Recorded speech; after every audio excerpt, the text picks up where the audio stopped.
So it's Tuesday morning. I thought I would just go through and show you some of the trucks that are going to fill in some of the gaps on my videos, because content has never been my strong suit. I'm good at talking, but that's about it. So we'll start with this one. This kit, this is going to be a simple 6-inch. We're doing radius arms and traction bars, and we are doing the kit pink, which this is the kit.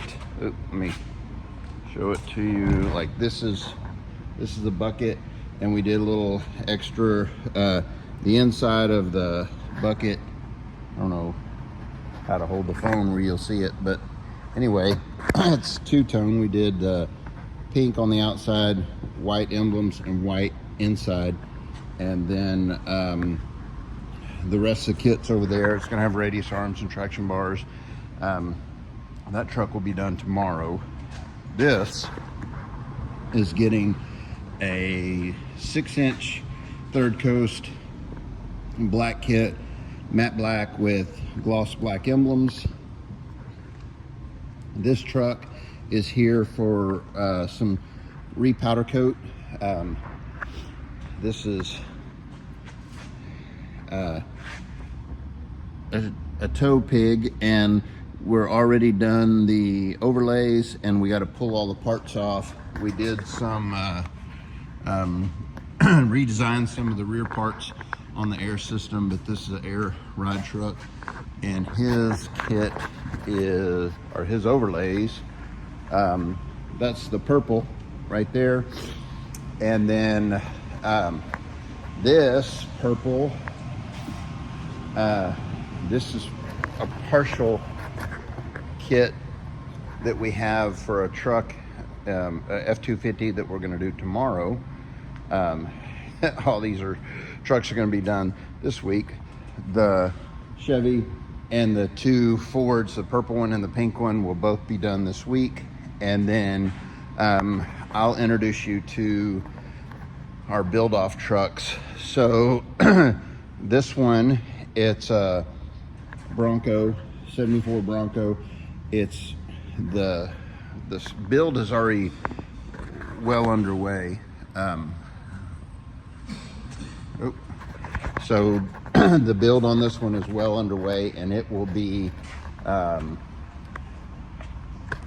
it's complicated. So the guy that owns it drives a Raptor R, brought me a complete running, driving Bronco, and said it drives terrible and is dangerous, and you can't drive it over 70 miles an hour. And so I was like, oh, that's crazy, I can fix it. So I looked at it, and sure enough, you can't drive it over 70 miles an hour. It had all these parts underneath it. It had a built front axle, and that James Duff kit, which I guess is pretty good. I put on probably 100 of them over the last 20-something years, but it was miserable. And what we discovered was the front axle was bent, and creating a camber issue on one side, which just made it not drivable. So I gave him the options on building a new axle or converting it to independent front suspension and putting Bronco Raptor suspension underneath it. And that's the direction we're doing it. So this thing is going to have independent front suspension with an 8.8 front rear end, 10 3/4 rear end out of a Raptor. We're going to narrow the rear end because it's too wide. We are narrowing the front end because it's too wide. I don't want the wheels to sit outside the truck, which is what would happen. So I haven't done the rear end yet, but I'll give you an example of the front end. What it looks like is this hodgepodge of nonsense. Well, I don't know if you can see it right here on the ground. This is the kit. It bolts to the side of the frame. It's going to have a rack and pinion and an 8.8 front differential out of an F-150. Everything else will be retrofit. I'm going to build control arms. We're going to do, I don't know if we're going to do the Fox Bronco shocks or if we're going to do Kings. We got to do Kings. We want to make them black. Fox is easy because we are doing, they come black. So the other truck in our build off, we're doing this Jeep, which is similar to what Corey's doing. We're not building a frame, we're using the factory frame, but we're reinforcing it. We're putting an LS in it. We're putting modern Jeep axles out of a Rubicon in it. And we're gonna leave it patinaed, but we're gonna do the frame. All these nonsense little pieces are gonna be powder coated, the chassis, the axles. This truck is actually gonna be used, it's from Colorado, and it is going to be used in the mountains of Colorado as a trail rig. So it is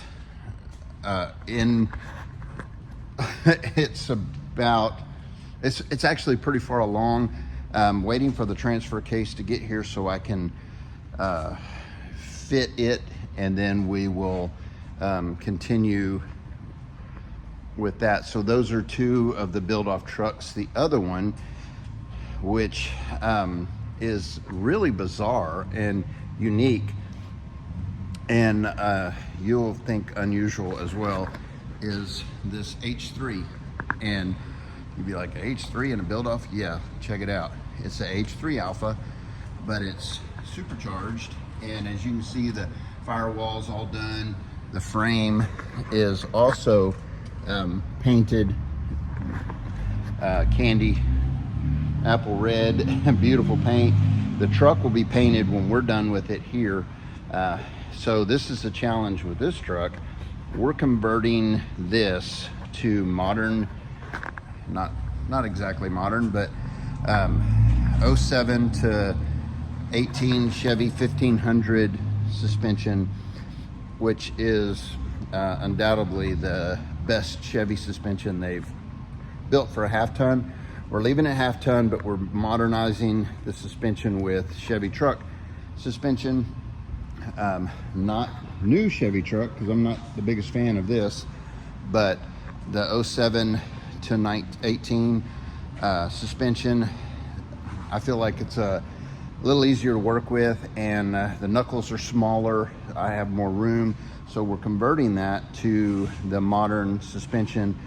In doing that, we're gonna raise it enough to fit 42s, but in his own words, as low as it can be and fit 42s. So that is this build.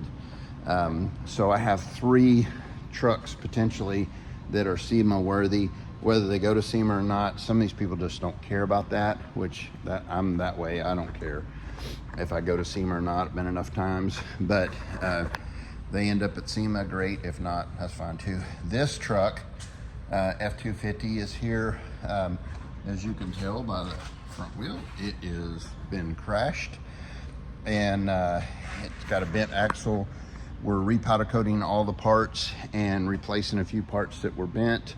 Having to rebuild one of the King shocks. It is bent in the process of the accident. So that truck, all the parts for it are at the sandblaster right now, and actually will get picked up today.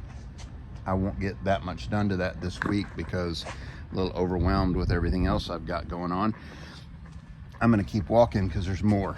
So this is Dallas Granger's truck. He is from New Mexico, and it's pretty much done. We have to attach the dual shocks. I have to build a bracket for that.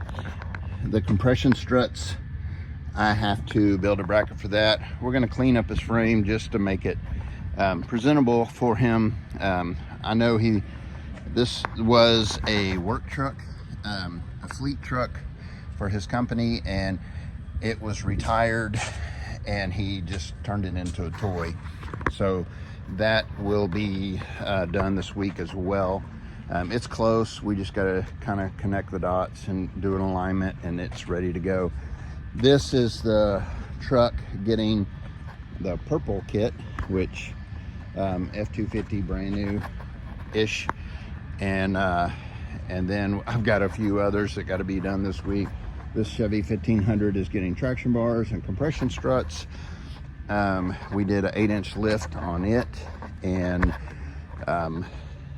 you can see this lift is, I don't know if you can, lift is done, ready to go. I just have to build the compression struts and traction bars for that, and that will be done this week as well. So today is Tuesday. It's a short week because of Easter, and I'm here a little bit early to do some welding, and I'm gonna cut it off right here because I gotta finish welding up this cradle, and I'm welding with the Hobart because my welder is out of juice, and I'm not getting any gas till later today. So I'm gonna weld that one with that one until I get gas for my welder, which I prefer my welder, but maybe I'll do a welding tutorial yeah, and explain why I prefer one over the other. So there you go. Here's a little bit of an introduction to some of the trucks we're building, and I know it's random and chaotic, but we'll get that done, and I'll close out my video in here with in my office. I don't think I left anything out, but Corey has accepted the challenge, so we are going to do a build off. We still don't have rules established and time frame or anything like that. But as you can see, I got a lot of trucks going on, a lot of builds. So 12 minutes into this, that's about the max I found anybody will watch. So I will talk to you guys soon.